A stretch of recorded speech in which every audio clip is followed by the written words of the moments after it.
Okay, got a minute. Thanks for waiting. Just humor me. You know, I'm something of a Luddite. Are we good? Sound? We good? Let me know. Hello. You know the drill now. You are the one who get to tell me that we're good. Thank you very much. Tajiri, thank you. I appreciate that. So, good morning, everybody. Let me make a quick confession because I don't know what might happen in the course of our broadcast this morning. So I subscribe to one of Elon Musk's services, but usually they get to send me the invoice to pay my subscription every month. For some weird reason, I haven't received my invoice for the month, and I expect that my subscription should be done. But for whatever reason, we're still good. So maybe Elon Musk is just trying to be nice to me. I don't know what's going on, but hopefully we won't be disrupted during the course of our broadcast this morning. I can't pay ahead without the invoice. That's the problem I'm having. So that out of the way, let's keep our fingers crossed and just get cracking with it. The week that was, if you remember last week, I had reason to talk about the abduction of Justice Crack, at least one of us victims of Nigeria, commonly referred to as Justice Crack. The young man had made a video talking about the condition in which the Nigerian military is forced to operate. And a general of the Nigerian army, heading what is said to be a very unintelligent, or although they say it's an intelligent corps, whatever it is, some gentleman, or shall I say brigadier, because I'm not sure I can call this man a gentleman, had cause to have the young man abducted. And thanks to the outcry of a lot of vibrant persons online, too many to mention. If I'm saying Peter, it will be because his name comes to mind, but quite a lot of you took it upon yourselves and you demanded that the authorities account for the young man's whereabouts. And eventually, his abductors dumped him on the DSS, and it would appear that the DSS, not knowing what to do with him without the government losing face, have trumped up some charges or the other on the young man who had been serially brutalized whilst in the custody of the military. This is merely another episode of the madness that has overtaken Nigeria. There is nothing new there. It happens every day to the average Nigerian, every day, for different reasons. You surely couldn't possibly have forgotten so quickly what we all saw on camera that happened in Delta State. This is the reality of the Nigerian. But as God would have it, Justice Crack is not unknown, and a number of persons took it upon themselves, and the noise became too loud and it was dumped. But I wonder how many don't get dumped on the DSS, and I wonder how many never get anyone to account. But I'll be talking to the issue when we get into the main body of my lecture this morning, but I just need you to understand that impunity thrives on the imposition of fear. The military, or the system that it represents, would prefer that we are all cowed, afraid to speak because of the likely consequences of daring to speak out. It is not by accident that you have a system that is happier to brutalize those who should be citizens instead of pursuing those it should see as its duty to eradicate. So it is okay for the Nigerian state to serially de-radicalize monsters, terrorists, bandits, terrorists by another name. It is okay for the Nigerian state to do that, but it must never tolerate those who dare to ask questions of it. The truth might very well be an offense, but it is not a sin. It is not a sin. Speaking the truth should not come with dire consequences. And truth tellers should not become outliers in a society that is desirous of advancement. To have a society where it becomes dangerous, an act of courage to speak the truth, is counterintuitive, and it dooms such a society to destruction. Those who find reasons to justify this kind of evil really need to look at themselves. This is merely a window into how the Nigerian state deals with those it calls citizens. And this is why it has become obvious that you can be a citizen of Nigeria, but you are not a citizen in Nigeria. We'll deal with that again later on. In this sad week that passed, villagers in Bakinladi were busy burying their dead, or were about to. And then the terrorists, the Fulani terrorists, the invaders enabled by the Nigerian state, whom the likes of Brigadier General Adegoke have no time to pursue because they are pursuing Justice Crack, went back and attacked those who were burying those they had killed earlier. That was the week that was.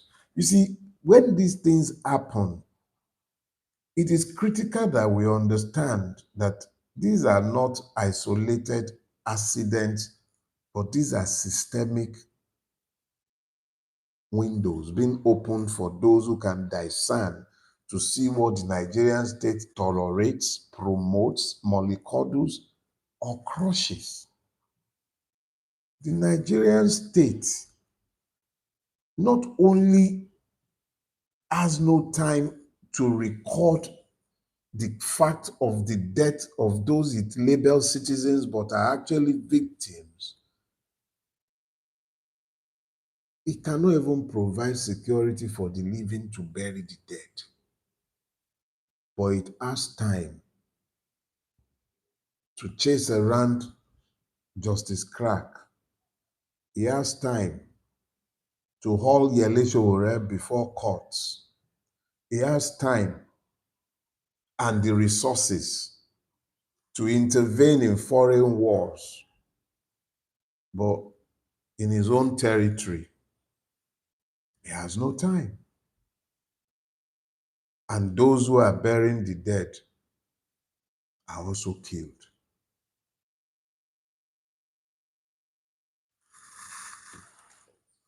Everything can be about pain. We must sometimes find the space to look at the many absurdities that the Nigerian state routinely throws up, especially if you still retain the use of your brains. So Peter Obi was expelled from the obedient movement, although their own obedient apparently has Ebenezer Obey in mind. I don't understand. But you need to understand when you live in a society where those in pursuit of power would stop at nothing. Nothing. Nothing is sacred. Nothing is too profane. Nothing is sacred anymore. We've seen fake bishops. We've had every organization that once had conscience infiltrated, duplicated, factionalized in pursuit of the endorsement of evil. Now, even something as ridiculous as a movement whose history and origins are in the public space is scary. It is scary. Nothing is sacred any longer. Absolutely nothing is sacred. So Peter Obi stands expelled, according to some clown who apparently had too much to drink. I don't even know why the TV stations would have fought that kind of human being any time to ventilate his idiocy. But hey, that's the Nigeria that we have built. And then in the week that was, I've made clear what my thoughts are on the 2027 election. And I'd resolved to sit and be watching, sit down, look. But in the week that was, I saw Peter Obi and a whole lot of persons attending the NDC convention. And then to make it even more interesting, I saw a whole lot of brilliant young men and women declare an interest in running for elective offices.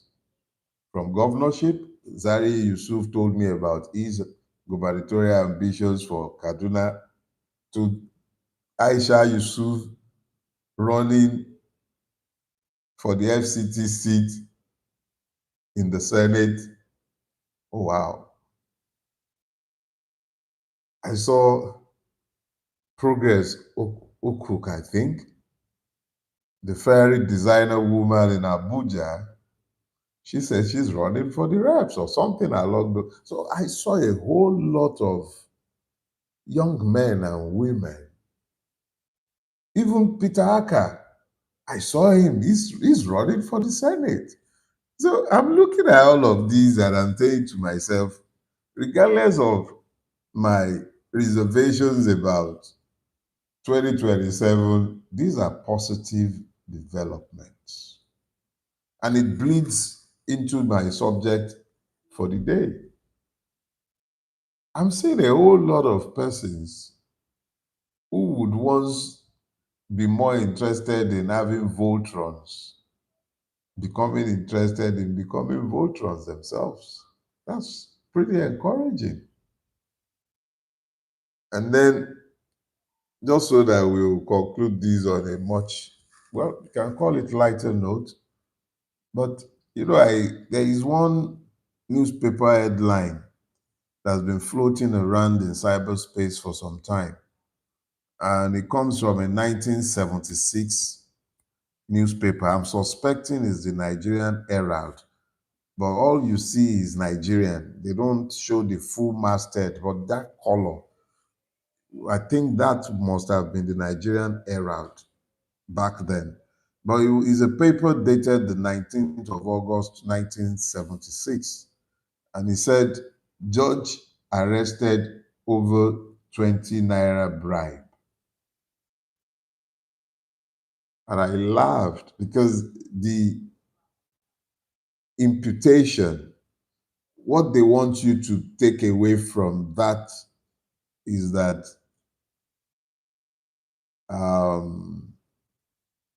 Nigeria used to frown at corruption. Yeah. If they will not tolerate a 20 naira bribe, imagine how small that money was. But you must also remember that this was at the time when the newspaper itself was selling for 6 kobo. So 20 naira was a lot of money back then. But the point I want you to take from this is that corruption in the Nigerian judiciary is as old as Nigeria itself. And the person that was arrested at that time was the person who got caught because there were still some pretenses at the maintenance of the rule of law. But as our society has become more acculturated to madness, no pretense suffices any longer. And that is why we are where we are. So it was 20 naira then. Might very well be 20 billion now, maybe 20 million. They might have stolen little back then. But a thief is a thief is a thief is a thief, regardless of how much a thief might have stolen or not stolen. It's what you steal that makes you a thief. So good morning, everybody. It's now 10 o'clock. So we'll go to the business of the day. If you were not here earlier on, you might want to play catch up. We did have a few to say about the week that was. But this is this week. Welcome to a brand new week. In this brand new week is still the same old Nigeria. And the subject I've picked for myself this morning would actually allow me the latitude to touch on a few things that have been on my mind for a while. And I've picked for myself this morning the subject, Nigeria and the quest for Voltrons. I wanted to title it originally Nigeria and the quest for messiahs, or Nigeria and the quest for a savior. But I realized that since most of you have had religion weaponized against you and you have embraced the madness of religion, if I had used one of those Christian symbolism, the Muslims would have found their basis upon which to stigmatize the message, attack the messenger instead of focusing on the message he has delivered. So, to massage your religious ego, I have moved away from using what I would have used for my title, which is Nigeria and the quest for messiahs. But since you've now forced me to go and use an imagery that comes from my own adolescence, I am now bound to have to explain what I needn't have explained. So now I'm going to have to explain to those of you who didn't grow up in my generation exactly what a Voltron is. Voltron was a cartoon character, and it titled the series as well. I believe it was launched around 1983, 1984. I was just fresh out of secondary school when this new cartoon craze came into being. This was me who grew up on Skippy, the kangaroo, and all of that, but I was also a comic buff growing up. So when they brought Voltron, I gravitated towards it and I started watching it. But what does it really mean? Voltron meant the coming together of 5 different lion elements who created a bigger robot that is now the Voltron, which takes on adversaries on behalf of mankind. It was a force for good. So you may very well substitute Voltron in your mind for that person who comes or persons who come to save everybody. But if you remember, the enduring lesson of the Voltron is that the Voltron comes about when a synergy is created by disparate elements who will fuse together to create the one that saves the all. So I began to like the idea of this Voltron because I realized that it speaks more to the Nigerian situation than the idea of a messiah. Because the idea of a messiah does not address the diversity of our situation. Our diversity has been weaponized against us, both by those who created Nigeria originally and by the inheritors who work for those who created Nigeria. When the British were creating Nigeria, they left half of the Hausa populace in Niger. They left part of the Kanem Borno Empire for the French in Cameroon. So they made sure that they balkanized ethnic nationalities in a manner that made sure that having this conglomerate of competing forces trapped together within the same geographical space without the rule of law was always going to guarantee strife. They knew this. They did it anyway, divide and rule. The British did it, the French did it. It It was a colonial experiment and the reality of the African. But then we won independence, quote and unquote. And the inheritors have done pretty much the same thing.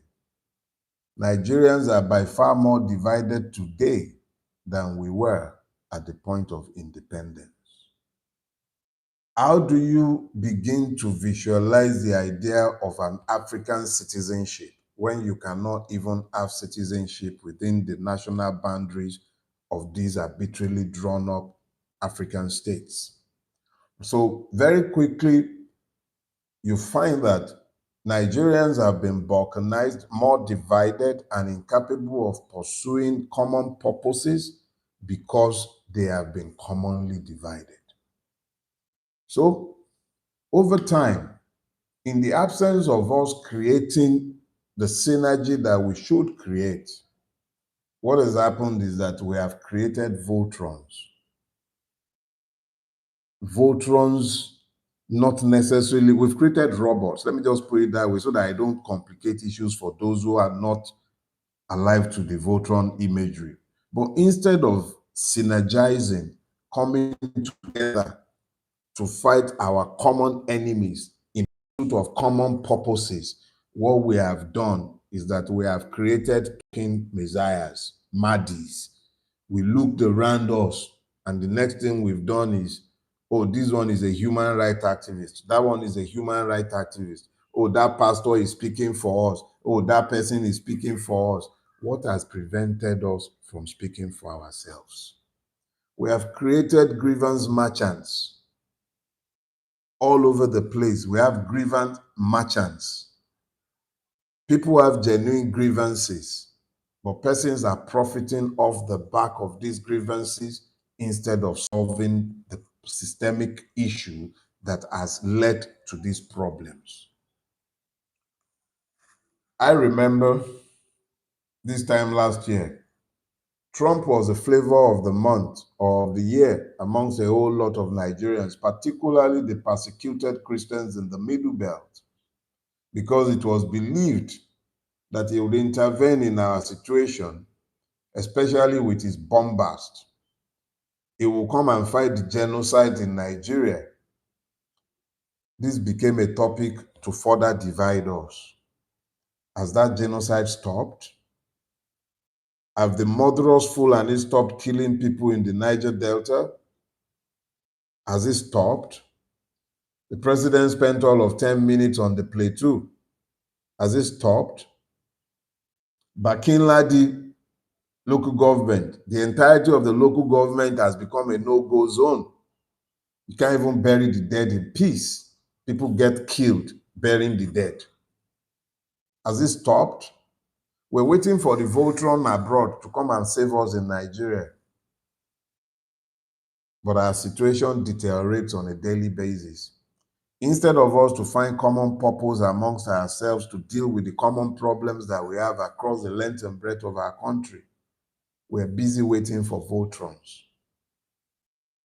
First, he was in the northeast, and then he entered the northwest. Katsina State, from where that monster called Buhari came, is become overtaken by terrorists. The same terrorists he mollycoddled throughout his life. They've overtaken his residence. And today, the government has had to find accommodation for terrorism, making peace with terrorists. I don't need to rehash how bad the situation is when an ACP, an assistant commissioner of police, was murdered in cold blood, his uniform taken by the terrorist. The same terrorist attended a peace meeting wearing the uniform after they had instructed the state to ensure that no policeman attends the peace meeting. A peace meeting where terrorists are dictating, and we are still waiting for Voltron. Your president is either falling over himself in Turkey, going to beg for arms, or is in America or wherever, and yet no help has come. Brigadier generals are getting slaughtered if they are not busy chasing Justice Crack up and down the place. and we're still waiting for Voltrons. Have you heard the British bleat about our situation? But did this stop them from rolling out the red carpet for Bulaba when he went visiting before they saddled us with more debt? Have you heard them say a word? Have you? It was so bad once upon a time that it took Americans to even get those who were ruling Nigeria not as badly as it were being ruined today. That's why we have a place named Walter Carrington. He was one of our Voltrons because we had to wait for people from outside to come and save us. We can't find the common purpose required to do this ourselves. And the people who are meant to come and save us, the EU, that was vociferous in making clear that we need to rehabilitate terrorists, what have you heard it say about the slaughter on the plateau, the slaughter in the Benue Trough, the slaughters going on in the southeast, in the south-south? What have you heard the EU say? But the same EU was so concerned about the welfare of terrorists. France in the Sahel, all of a sudden, we are able to go and play Voltron on behalf of France. But our own country is being overrun by ragtag army of mollycoddled terrorists. At the same time, when army personnel, top brass, are preaching the gospel of rehabilitation, even as villages are being overrun, people are being chased off ancestral land, brigadier generals are being slaughtered, but they are our brothers. They must be rehabilitated. Even after voting multi-billion dollar budgets in defense spending. This was, look, we were the Voltrons in Liberia. We were the Voltrons in Sierra Leone. But in our own country, we're constantly on a quest for Voltrons. We're looking for people to come and save us. We have become so incapacitated that we are incapable of saving ourselves. We need to be saved.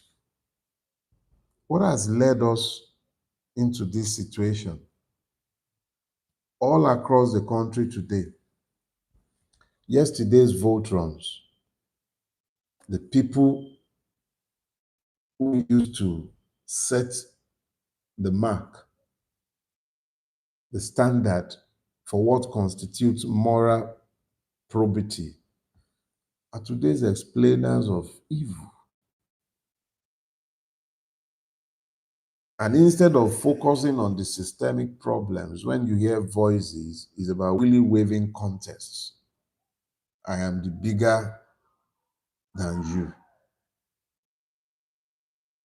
Since when does scratching the surface of problems dissolve the problem? Instead of finding common purposes, people are busy trying to fight ego wars. Has the problems disappeared? One of the worst things that can happen to you is when you are defined as a human rights activist. What does that even mean? People are fighting for animal rights in advanced countries. We are busy fighting to be known as the person fighting for human rights. It goes to the spoliation of the society itself. It's a pointer at how low we have sunken as a people. So this quest for Voltrons need to end. There is a need to end. Look to yourselves when you're looking for the salvation of Nigeria. Look to yourselves. This farcical quest for somebody to come and save us. This is the main reason why I laugh sometimes when I see our demands from those we have now those we have now decided are the votrons that will speak for us or fight for us. I have seen persons speaking against the candidacy of certain persons, saying, oh, they have not done this, they have not done that, and they have not done this, and they have not done this. Those who have done it, exactly what have they done that is commendable or that anyone should be looking to emulate? What have they done? How many can you point at? But those that have even offered, those that are you, they are the ones that you constantly pull down in your quest for Voltrons. You want the perfect one. It must come from this tribe, it must come from that tribe, it must be this religion, it must be that religion, it must have so many years of qualification in this area or that area. You do not care to look first at the sincerity of the persons and their readiness to do what they are promising to do. You are not looking at the fact that this person is related to your pain. I'll take a case in point. Now that we have a raft of young men who are coming out to say they want to contest for one office or the other, I hope that their greatest enemies will not come from their own ranks.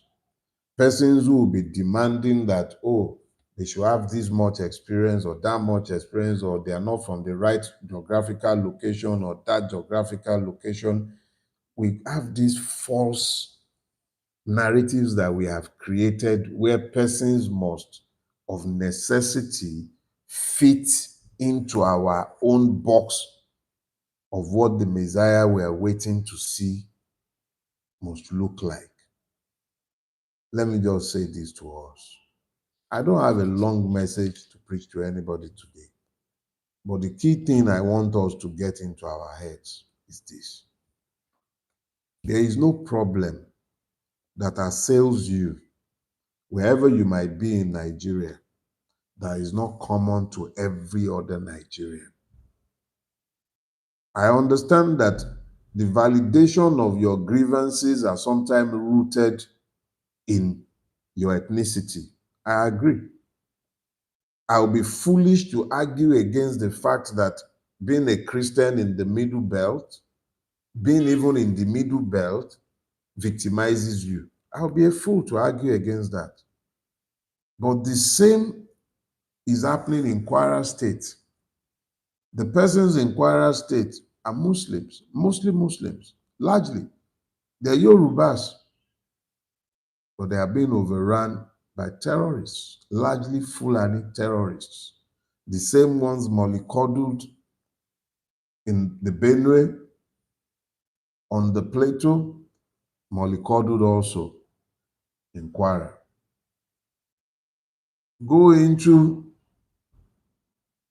Ekiti State, the same thing in Osun State. I spoke a few weeks ago about the farmer in Osun State who had his farm invaded by Fulani herders, and he fought back, and the Fulani herders got him arrested by the police. Even after he had been given bail, they went back again, got him arrested because they were so power drunk and sure of themselves that they could keep him in custody. And that happened. So we're not talking about a situation where what is happening in one part is not happening in another part. And don't worry, let me take you to the Southeast. The same powers of impunity that operated against the brother that was murdered in cold blood in Delta State operates in the Southeast. Is the same power of impunity. Wherever you might be across the length and breadth of Nigeria, is the complete absence of what we should be insisting on, the rule of law, that has assured that all of us are victims in the country that we are meant to have built. It is that same power of impunity that allows your president to single-handedly award contracts, get the National Assembly to approve all kind of funny loans that are mortgaging the future of Nigeria. But whilst all of this is happening to all of us, we are too busy looking for the Voltron that will save us. But that Voltron must also not look like the persons we don't like, even though the persons we don't like, who we don't know, because they are merely persons that are stereotypes of ethnicities or religion, these persons are suffering the same thing, but it must not get there because it doesn't look like you and your Voltron looks different from the Voltron that you are wanting. Let's be very clear. This farcical quest for messiahs has merely ensured that we've become even more enmeshed in the madness of Nigeria. Why is Justice Crack still in custody? I'll tell you. The system needs to make sure that votrons, those who speak, are silenced. And instead of all of us to make sure that he's not the only one speaking by amplifying what he's saying and by ventilating our own opinions, truthful opinions, instead of doing that, we're quiet. We're looking for votrons. If it wasn't for votrons like Peter, Yele, and others who spoke up immediately that guy was picked up, where would he be today? He'd be dead like Daddy Yatta. Daddy Yatta was a Voltron. He spoke for those who wouldn't speak or who couldn't speak. And the system identified him. And as we are finding today, at least his family can have some closure. They killed him. I'm finding it rather funny that the Inspector General is asking the police to investigate itself. But again, I would believe that a public commission of judicial inquiry would be the best way to get to the root of what happened to Daddy Yatta. But again, I know Tunji Disu. I knew him from our time in LASU. I have no reason to believe they will cover this. But the Nigerian police as an institution is complicit in this. And I still believe it will be better if this was taken by a judicial commission of inquiry. But the point this morning is very simple. We need to stop looking for messiahs. We need to start looking at ourselves in finding solutions to our problems. More of us need to speak up. More of us need to chorus. More of us need to evangelize by going into communities that the like of me. I can't reach the market women. I can't reach the bus drivers. I can't reach the tradesmen. I can't talk to the student unions. They barely exist again. But those of you who are hearing me, who have access to these places, you need to speak to them. It will take the concerted effort of all of us if we are ever going to have a bloodless, at least on the part of those in pursuit, or let me just say a non-violent revolution. If that's ever going to happen, it will be because all of us got involved. In the absence of that happening, if we continue to look for votrons to come and fight for us instead of getting involved ourselves, it will be bloody when it happens. But happen it will. Because the one thing you can take for granted about the human nature is that it will always rebel against injustice. It doesn't even need to know that the situation is unjust. Instinctively, there's a natural reflex in the human spirit that rebels against injustice. We are building a manifestly unjust society. And this society that we are building will not endure and must not endure. The sooner we all find the grace to speak to the truth of what we see, the quicker it will be to come out of the mess that we are in. Me, I just swung by this morning to say to you, stop looking for Voltrons. Stop playing Voltron. Do your own bit in your small corner, wherever it be. It makes a difference. You've heard of the butterfly effect, right? Small butterfly flaps his wing in a small corner of the world. But it has its ripple effects even across the oceans. Do your bit. That your little light, shine it. You've seen that effect in the stadium when people shine their phone torch. And everybody in the stadium has their phone torch on. And then they hold it up. Do the same. Hmm? Be the firefly, if that's all you can be. But do the same. Shine your light in your own path. Stop waiting for a Voltron to come and speak for you. Speak your own. It is the totality of what we say when we are speaking the truth that comes together to become the real Voltron. Because when you have that critical mass speaking to purpose, it becomes an irrepressible force. And that's all you can be when you speak or act. We've done enough speaking, if the truth be told, but we still need to speak to purpose so that people understand why. That we need to act is beyond argument. Why is also important because when people understand the purpose, there will be less resistance to the truth. So I just swung by this morning to say to you, end your quest for Voltrons. You understand?